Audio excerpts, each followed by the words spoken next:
नमस्कार। अग्रविजन चैनल में आपका स्वागत और हार्दिक अभिनंदन।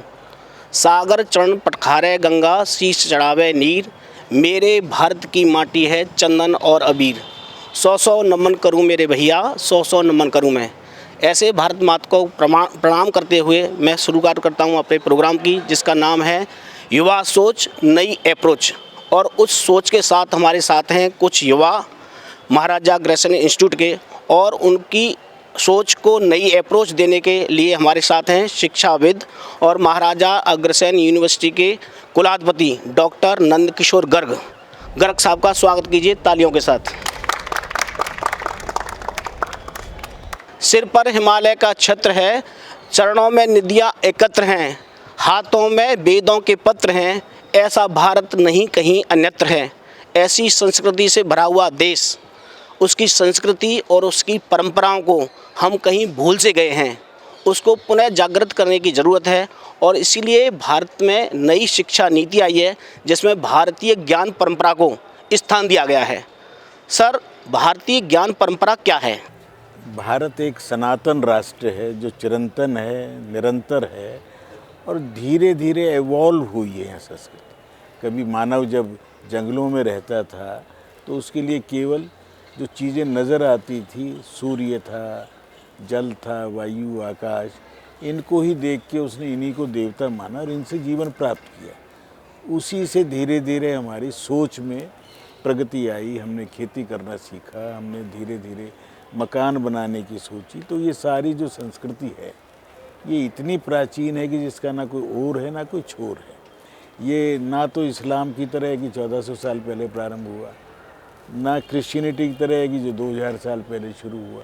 ये परंपरा है और ये हमारे ऋषि मुनियों ने बहुत सोच विचार कर जो कुछ किया था। हमने 500-700 साल जब गुलाम रहे और विशेष तौर पर जब अंग्रेज़ों के रहे, तो उन्होंने हमारे अंदर एक हीन भावना डाल दी।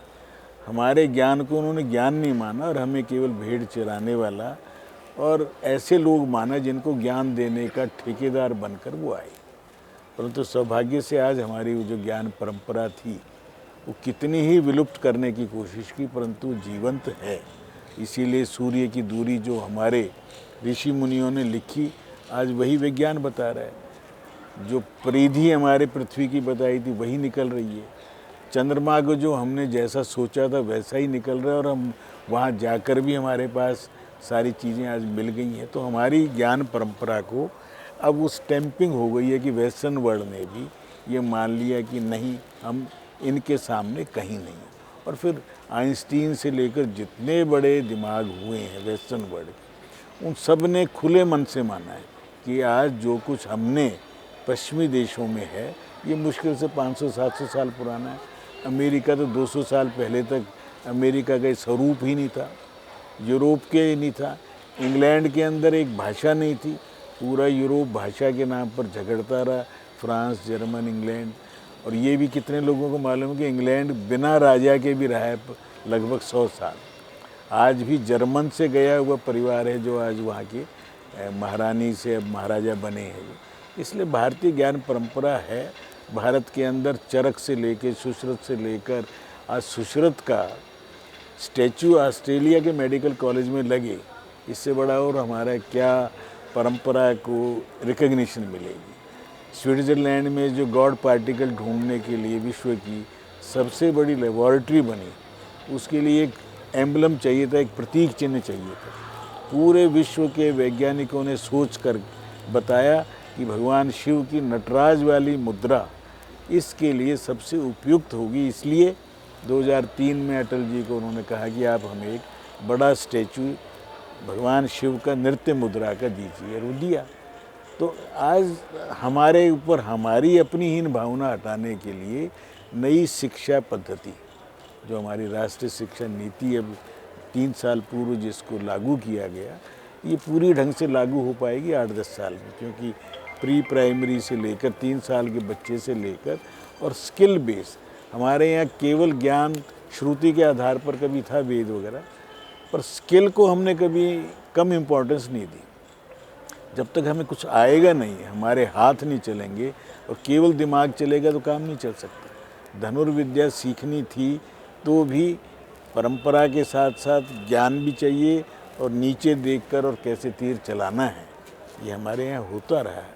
तो इसलिए आज सैटेलाइट की इमेजिन करना, समझाने के लिए हमें बता दिया, हनुमान जी ने मुंह में ले लिया था सूर्य को, संभव नहीं लगता, तर्क में भी नहीं लगता।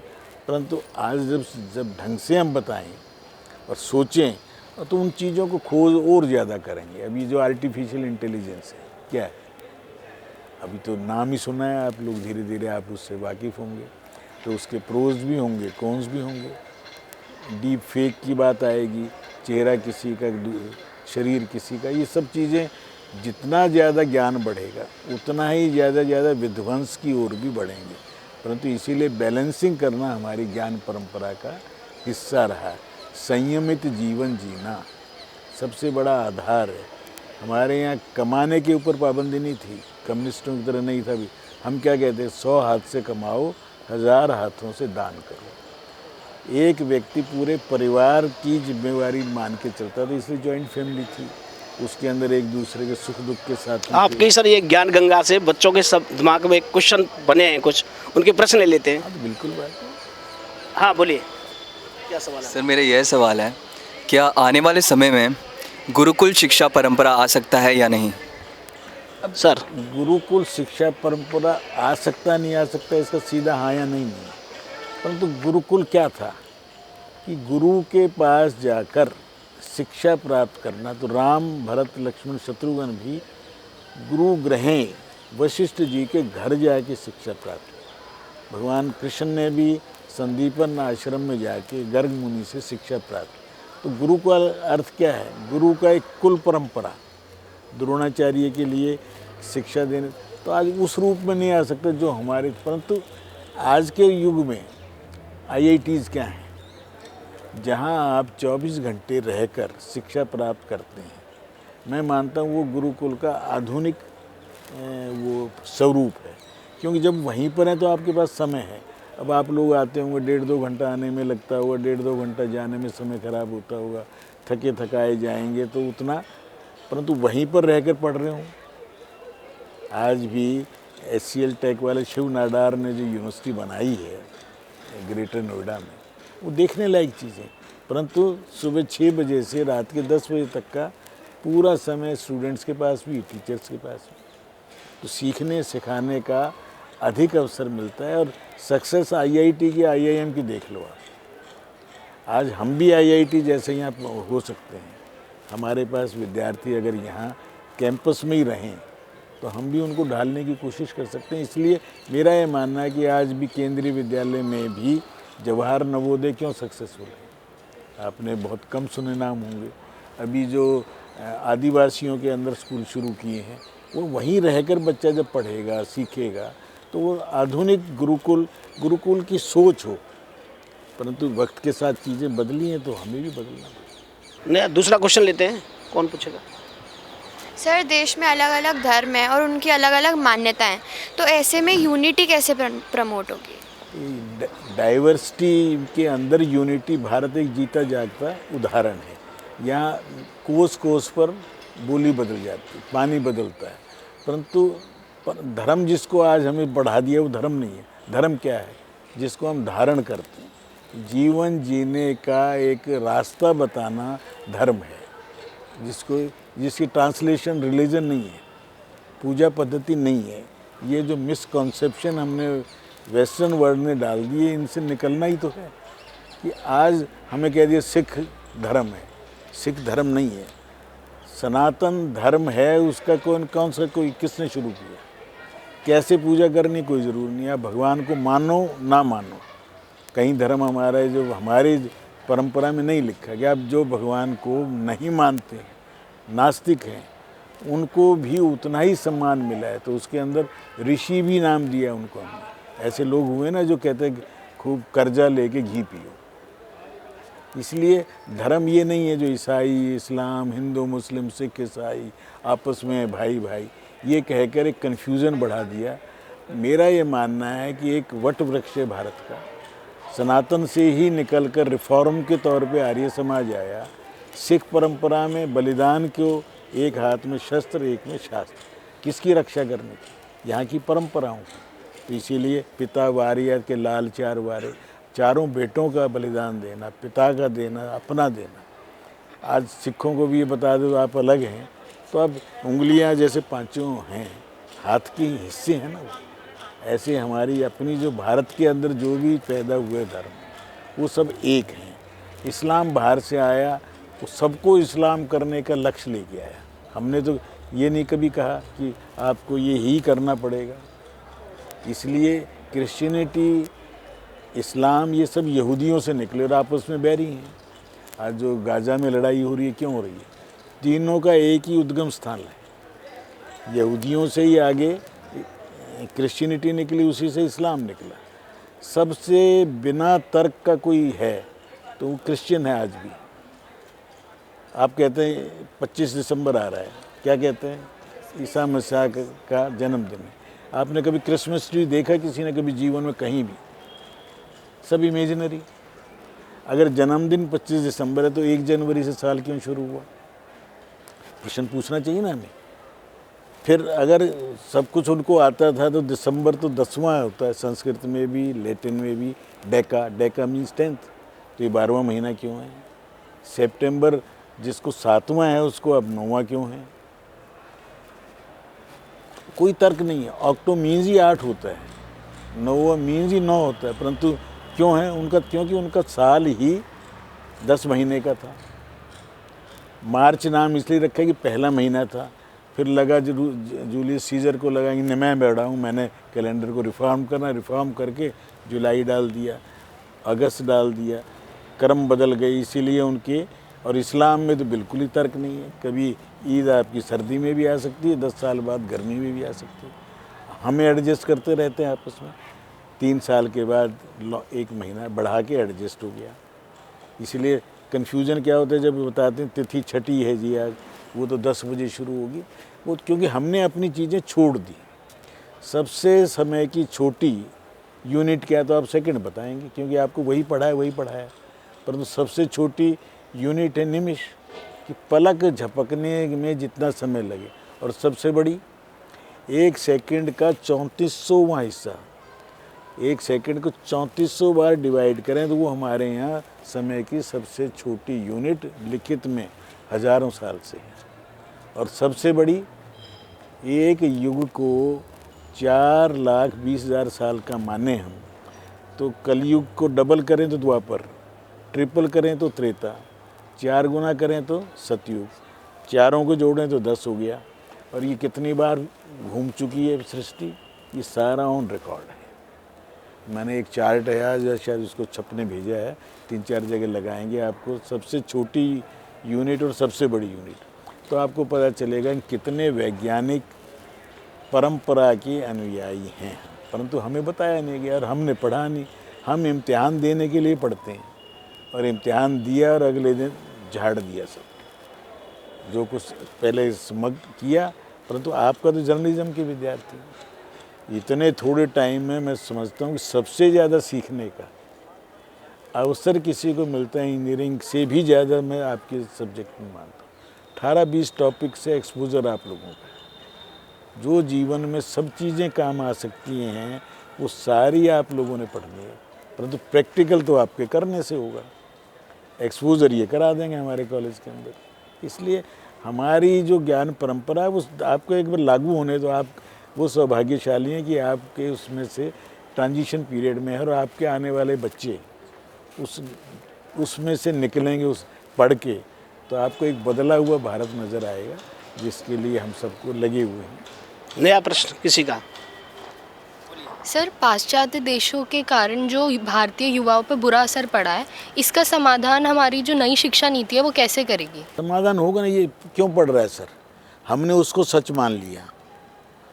अगर वो सच था तो कोरोना के अंदर सबसे ज़्यादा लोग, सबसे विकसित देश कौन है? अमेरिका। सबसे ज़्यादा लोग ज़्यादा कहाँ मरे? जिनके पास सब कुछ था, फाइजर के इंजेक्शन से लेके सब कुछ, सबसे ज़्यादा लोग क्यों मरे? सबसे ज़्यादा मेडिकल फैसिलिटी वहाँ थी। तो ये एक भ्रम डाल दिया ना हमें, क्योंकि हमें फिल्मों के माध्यम से सब कुछ वही डाल दिया दिमाग में, सीरियल के माध्यम से लड़ना झगड़ना सिखा दिया, जॉइंट फैमिली नाम की चीज़ गायब हो गई। तो आज वो रो रहे हैं, उनका जो रिसर्चर हैं वो लिख रहे हैं कि आज पाश्चात्य देशों में परिवार नाम की चीज़ ख़त्म हो गई, जिसके कारण से डिप्रेशन, झगड़े, आपसी वैमनस्य, कोई एक घर में 4 जने रहने वाले अमेरिका में नहीं मिलते। माता पिता और 2 बच्चे हैं तो सब अलग अलग रह रहे हैं, आपस में कम्युनिकेशन नहीं है। पाश्चात्य सभ्यता के कारण आज क्या क्या हो रहा है, ये थोड़ा वहाँ का थोड़ा आप लोग पढ़ेंगे तो आपको पता चलेगा। और हम मेरे देश के अंदर एक कमाता है, गांव में 20 लोगों का वो खर्चा भी निकाल देता है, उनके साथ रहता है, उसी में खुशी महसूस करता है। इसलिए पाश्चात्य सभ्यता ये चकाचौंध है, थोड़े दिन में समझ में आ जाएगी। चकाचौंध कितने दिन टिकती है? नहीं टिकती ज़्यादा। चरित्र निर्माण के लिए सर क्या करेंगे इस शिक्षा नीति में? चरित्र निर्माण आचरण से होगा ना। पहले तो मेरे गुरु, मैं, आप मुझे देख के कुछ जो सीखेंगे मेरे शब्दों से कम सीखेंगे। तो अध्यापक जो है वो अपने आचरण से, और माँ बाप, सबसे पहला गुरु तो माँ है, फिर पिता हैं, फिर घर के अंदर और लोग हैं। पहले घर के अंदर सिखाने वाले 10 लोग होते थे, आज जो फैमिलीज आ गई हैं बिल्कुल इतनी छोटी हो गई हैं कि आया के भरोसे छोड़ा हुआ है। कुत्ते को ज़्यादा टाइम दे देते हैं, बच्चों को कम टाइम दे रहे हैं। तो ये पाश्चात्य सभ्यता का जो आफ्टर इफेक्ट्स हैं वो अब नज़र आ रहे हैं, विजिबल हैं। और जब विजिबल चीज़ें हो जाती हैं तो विकल्प कुछ बताओ तो समझ में आता है। जन्मदिन मनाने में फूंक मार के मोमबत्तियाँ बुझाने से जन्मदिन मनता है क्या? पर मन रहा है। प्रकाश की ओर चलना जिससे होगा ना, ज्ञान प्रकाश, उसकी ओर चलने के लिए तो दिया जलाया जाता है। अगर अब 22 जनवरी को भगवान राम 5 साल की आयु की उसमें जाएंगे तो पूरे देश के अंदर दिए जलाए जाएंगे, या उसकी प्रेरणा दी जा रही, कहा जा रहा है क्यों?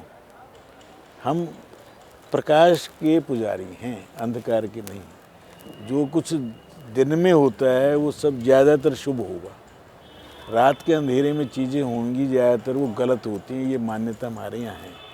और यही परंपराओं को फिर से समझ में आ जाए तो वो एक व्यक्ति दूसरे को ठीक करे। एक दीप से जले दूसरा, आत्मदीपो भव। भगवान बुद्ध ने भी क्या कहा, मैं अपना दीपक खुद बनूंगा। तो सभी शिक्षा अच्छी थी, हमने उनको मानना छोड़ दिया, फिर से माने थोड़ा सा। और आप जो 18 साल 19 साल के लोग हैं, इनके ऊपर भविष्य है। जितना आप अपने आप को फिर से ओरिजिनल उसमें आ जाएंगे, बैक टू रूट्स, उतनी ही जल्दी परिवर्तन होगा। अगला प्रश्न। हिंदी भाषा क्यों अनिवार्य नहीं की जाती स्कूल्स और कॉलेजेस में? मतलब अंग्रेज़ी अनिवार्य की जाती है पर हिंदी ऑप्शनल रखते हैं, तो ऐसा क्यों?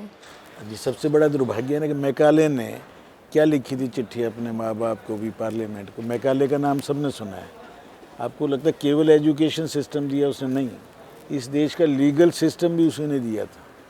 और आज जो 3 कानून आज शायद पार्लियामेंट जो क्लियर करेंगे, जितने कानून के विद्यार्थी आप में नहीं है, जितने कानून हैं सब 1857 की उस क्रांति को ख़त्म करने के लिए बनाए थे।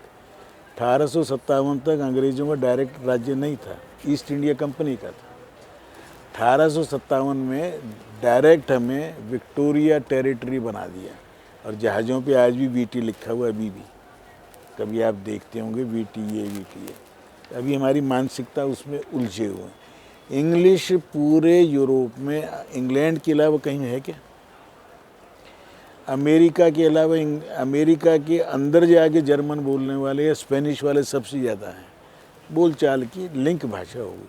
अफ्रीका में कोई भाषा ही नहीं थी, बोलियां थी और वो भी एक दूसरे की नहीं समझते थे। इसलिए आज कम्युनिकेशन के लिए तो इंग्लिश ज़रूरी हो गई पूरे विश्व के लिए। परंतु यूरोप में, मैं जर्मन गया हूँ, फ्रांस गया हूँ, वहाँ किसी जर्मन से आप इंग्लिश में बात करो, जवाब नहीं देगा जब तक कि वो कमर्शियल ना हो। इसलिए ये थोड़े इंग्लिश आनी खूब चाहिए। परंतु माँ बोली, अगर हम बोलियाँ भूल जाएंगे तो हमारे बच्चों का विकास कैसे होगा? आज अगर मेरे घर के अंदर आज भी तमिलनाडु आप जाएं, कभी किसी मिल जाएं, तमिलनाडु के भय के कारण बाहर तमिल बोलते मिलेंगे लोग। मैं अंदर घरों में पूछा जाके, कहने लगा जी 25% लोग तेलुगु बोलते हैं घर में आज भी। परंतु नॉर्थ इंडिया में झगड़े इतने नहीं हैं। हरियाणा में 35% लोग पंजाबी बोलने वाले हैं, बॉर्डर एरिया में भी, अदरवाइज भी। कोई दिक्कत नहीं। पाकिस्तान से आए हुए मेरे जैसे लोगों के जो यूपी मध्य प्रदेश में रहते हैं, घर में आज भी झांगी, मुल्तानी या पंजाबी की उसी टोन में बोलते हैं। बाहर आकर जैसा जिस क्षेत्र में रहते हैं वैसा बोलना पड़ेगा। इसलिए प्रैक्टिकल तो होना पड़ेगा, परंतु इंग्लिश के बिना कुछ नहीं हो सकता, ये मिथ 5-7 साल में टूट जाएगा, जब मेडिकल की पढ़ाई भी हो सकती है, इंजीनियरिंग की भी हो सकती है, और बिना हिंदी के लिए संस्कृत अनिवार्य है और कंप्यूटर के लिए फिर संस्कृत अनिवार्य है। तो भी समझ में आ गई ना कि आज जो आप बोलें, जब आप बोलते हैं उसके अंदर आता है फ़ोन में, तो जैसा उसको सुनता वैसे ही बेचारा लिख रहा है ना। और अमेरिका के नासा में उसमें क्या सिद्ध हुआ कि सबसे संपूर्ण वैज्ञानिक भाषा संस्कृत है। सबसे ज़्यादा अक्षर रिच भाषा कौन सी है? इंग्लिश 26 अक्षर की और संस्कृत लगभग 52 की। तो दुगुनी उससे अमीर हो गई नहीं होगी। इसी तरह शब्दों की आज भी ऑक्सफोर्ड डिक्शनरी में हर साल 2, 4, 5 शब्द वो दूसरी भाषाओं के लेते हैं। ये उनके समझदारी है उसका विस्तार करना, परंतु तो हमारे तक पहुंचने में उनको 100 साल लगेंगे और हम उनकी नकल करके कब तक चलेंगे? नहीं चल सकते। हमें बोलनी सब आनी चाहिए। लिखने के लिए अब मैं 5वीं तक तो इंग्लिश थी नहीं हमारे टाइम, और 6ठी में एकदम इंग्लिश आ गई और सारी साइंस के स्टूडेंट थे तो सारी पढ़ाई उसमें हुई, तो कोई दिक्कत नहीं आई। बाईलिंगुअल, ट्राइंगुअल, हम त्रिभाषा फार्मूला ये सब करते हैं ना। इसलिए भाषा जो भी सीखो पूरी सीखो। अभी जापान से कोलैबोरेशन किए अपने इंस्टीट्यूट में, 30-40 बच्चे वहाँ भेज रहे हैं, वो जापानी भी सीखेंगे और वहाँ उनको आवश्यकता है। आज भारत सबसे ज़्यादा स्किल्ड मैन पावर विश्व को दे सकता है, क्योंकि सबसे जवान देश भारत है। बाकी सब एजिंग कंट्री हो गए। जापान में आने वाले 20 साल में बूढ़े ही बूढ़े नज़र आएंगे। चाइना की प्रॉब्लम आ रही है। रशिया फिर 4 बच्चे 6 बच्चे पैदा करने पे इंसेंटिव दे रहा है। चाइना ने वो अपनी पॉलिसी फिर बदली है कि 1 नहीं 2-3 चाहिए, रिप्लेसमेंट चाहिए। तो इसलिए एक्सट्रीम पे नहीं जाते हम, इसलिए मध्य मार्गी हैं। भगवान बुद्ध से लेके जितने हमारे महान हैं, उन्होंने कहा कि बीच का रास्ता हमेशा ठीक है, और बीच का रास्ता समन्वय करके चलने वाला ही चल सकता है। एक्सट्रीम होके तो झगड़े ही होंगे। इसलिए नई शिक्षा पद्धति से और ये सब चीज़ें दूर हो जाएंगी। आज भी तमिल के लोग भारत में, हमारे विदेश मंत्री कितनी अच्छी इंग्लिश, हिंदी सारी भाषाएं बोलते हैं। जयशंकर जी को जब आप सुनते हैं, कोई लगता है कि तमिलियन है? बोलने के ढंग से, लहजे से नहीं लगता। हरदीप पुरी हैं मंत्री, लगता है कि वेशभूषा से सिख लगेंगे। उनकी श्रीमती तमिलियन है, वो संस्कृत की भी विद्वान है, दोनों इंडियन फॉरेन सर्विस के वो टॉपर है बल्कि। इसलिए भाषा कोई दिक्कत नहीं ना। और उनको 40-50 साल से दाम्पत्य जीवन भी बढ़िया चल रहा है। इसलिए बोली, भाषा ये सब छोटी चीज़ें हैं। जिस माहौल में जाएंगे वहाँ रहेंगे, वैसे ही सीख लेंगे। बहुत बहुत धन्यवाद। दीजिए वह मति बने हम सदगुणी संसार में, मन हो मंजुल धर्म में और तन लगे उपकार में। इस तरह की शिक्षा नीति जल्दी ही लागू होगी और लागू हो चुकी है। हम जल्दी ही विश्व गुरु बनने जा रहे हैं। सबको बहुत बहुत धन्यवाद। चैनल को कीजिए सब्सक्राइब, शेयर करना न भूलें। बहुत बहुत धन्यवाद। नमस्कार।